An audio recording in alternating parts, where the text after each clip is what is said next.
Brilliance Audio presents the unabridged recording of The Regulars by Georgia Clark, performed by Dare Rosenberg.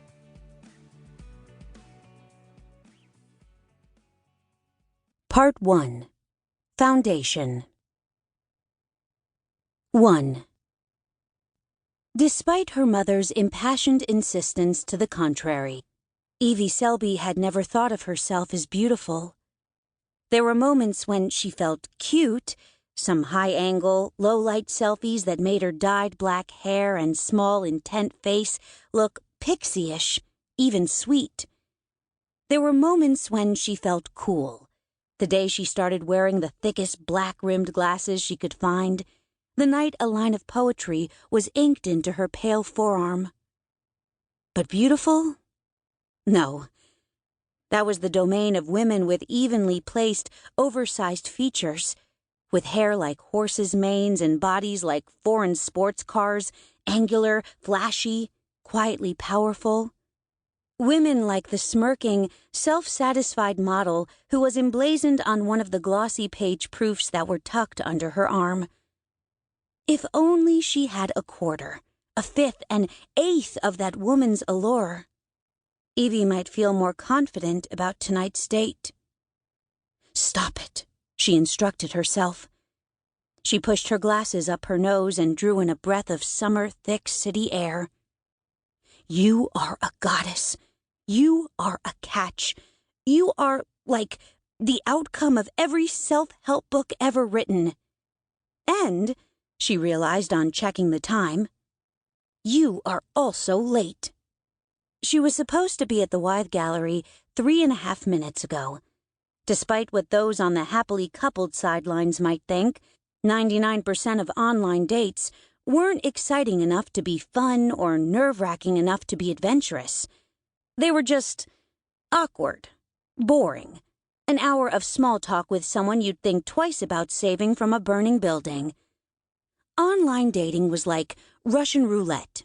Mostly misses, but sometimes people Evie knew had met that all-too-rare bullet, a small, aesthetically pleasing New Yorker who was still single.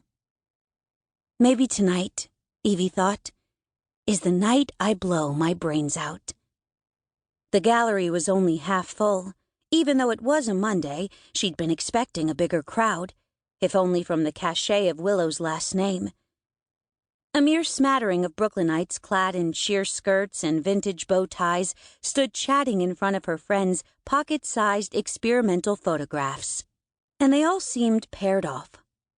Everyone except one girl on the other side of the room.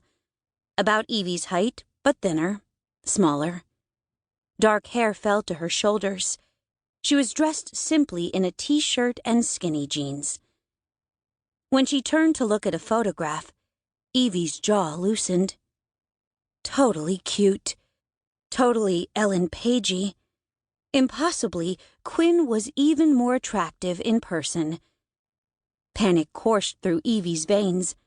I should have worn an A-game dress. She needed booze. A small bar offered wine and beer. Willow's boyfriend, Mark, was playing barkeep. Hey, she dumped the proofs onto the folding table. Can I leave these here? Is my makeup okay? What white wine do you have? She shot another look at Quinn, not yet ready for eye contact. Evie, hey. The tall, bespectacled boy gathered his replies quickly. Yes, and Sauvignon Blanc. Rough day at the office? Evie shook her head. Date. She nodded at Quinn. Ah. Mark handed her a cup. Fun. Nervous. Unnecessary. Lying. Untrue. Evie cracked a smile. Mark grinned. Go get him, Tiger. Evie grabbed another cup for Quinn and began walking over, trying to quell the irritating kick of nerves. Quinn? At the sound of her name, the girl turned, revealing a moon-shaped face and eyes that seemed more round than oval, clear skin, sweet smile. Evie? In the flesh.